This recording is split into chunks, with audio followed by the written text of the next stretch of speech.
Da Montanariello, a CTV, a Venezia caos trasporti da incubo, Brugnaro tolga le deleghe all'assessore Boraso.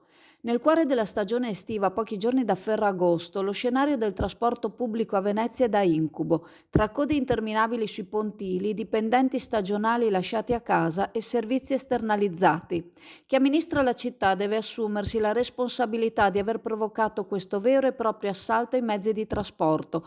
Infatti sono stati rotti quegli equilibri fondamentali che rispondevano alle esigenze della città, dei lavoratori e dell'azienda, equilibri che garantivano un ottimo servizio alla collettività veneziana e ai turisti.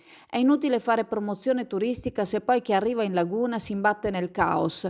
Brugnaro prenda atto di questa gestione politicamente disastrosa e lesiva per la vivibilità, la dignità e l'economia della città e riprende in mano la situazione togliendo innanzitutto la delega ai trasporti al suo assessore Renato Boraso, un atto dovuto che non esiteremo a chiedere direttamente in assenza di urgenti provvedimenti. A dirlo è il consigliere regionale del PD e vicepresidente della Commissione Trasporti Jonathan Montanariello.